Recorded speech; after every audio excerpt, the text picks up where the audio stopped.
everyone, welcome to my channel. I am Dory. I am a teacher of English and today's video is all about multiple choice in IELTS reading. So first and foremost, read the instructions carefully. I know I keep saying that, but it is important. Do not assume just because it is a multiple choice task that you're going to choose only one option.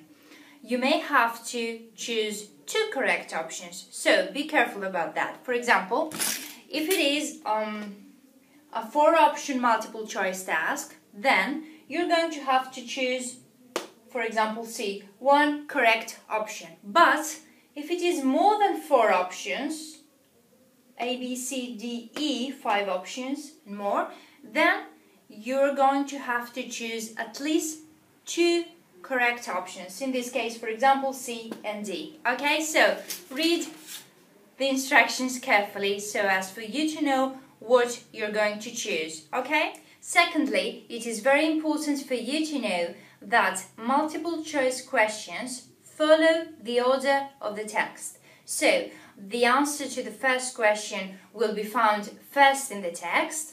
The answer to the second question will be found after that, and so on and so forth. This is very important for you, and it is very useful for you to remember that, because if you miss a question and you find the answer to the next one, then you know more or less where in the text to search for it. Okay? Also, keep in mind that the questions may refer to a small part of the passage or maybe to a larger part of the passage. So there is no rule on that.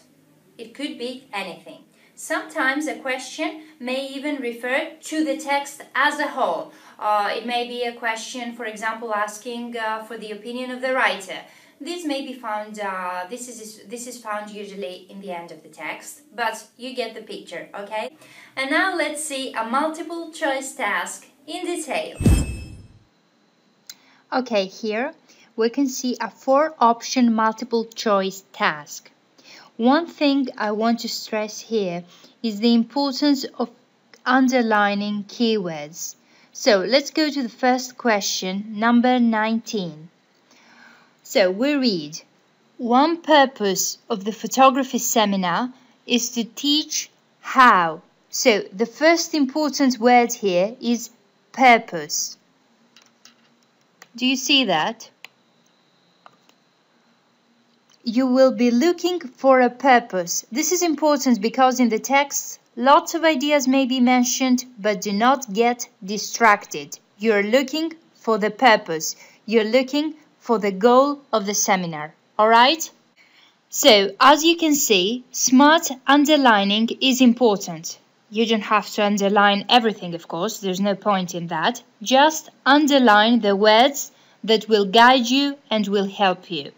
So similarly, in question number 20, the next one, we will search for advice. We read the question. Renowned photographers from all over the world advise participants on and something. We don't know what yet. So what the photographers advise the participants. This is what it matters. We search for advice, that is, okay? They may say lots of things, but what is their advice? Now, moving on, as far as the options are concerned, be careful. Some of the options may use the same words as in the text, just in order to confuse you. So be sure to read the entire sentence carefully and understand its meaning. Do not let the use of the words confuse you. Does it say the same thing in the text regarding meaning? Is it obvious? Then it is correct. If not, check it out further.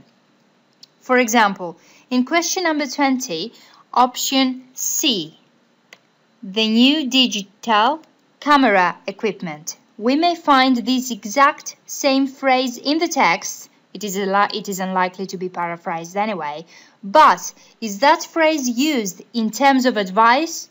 This is what you should ask yourself in order to answer. This is what you should ask yourself in every question and in every task. But now we focus on multiple choice, okay?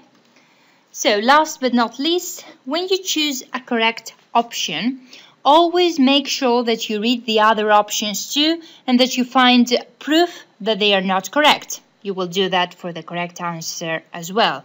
You will always find justification for your answers. So do not rush into answering. Read all the options, okay? Now, this is a 5-option multiple choice task and you have to choose 2 correct answers.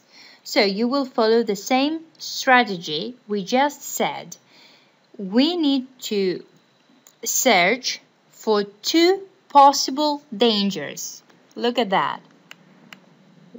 I'm sorry. Which 2 of the following possible dangers? Okay, that minor space. Daily. So, daily is important. Do not underestimate words like that. Daily is important because the text may refer to a danger that can occur a certain period of time only, or once a year, or only during the winter, or only during the summer, etc., whatever. So be careful when expressions of time are used in every text. Now we want to search for possible dangers that can happen daily, okay? So then you read the options carefully, you underline keywords, as we said, and you go to the text in order to answer.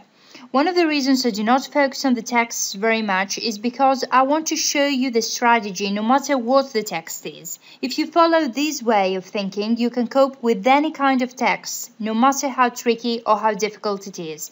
It is the tasks and the questions that you care about, okay?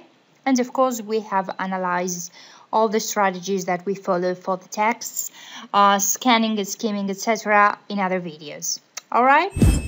Well, that's it for today. Always pay attention to paraphrasing in all tasks of IELTS. Follow me on Facebook, Twitter and Google+. I have added all 3 links down below. If you have any questions, I'll be more than glad to answer them. Just leave them down below in the comments section. Thank you very much for watching. Good luck with the exam.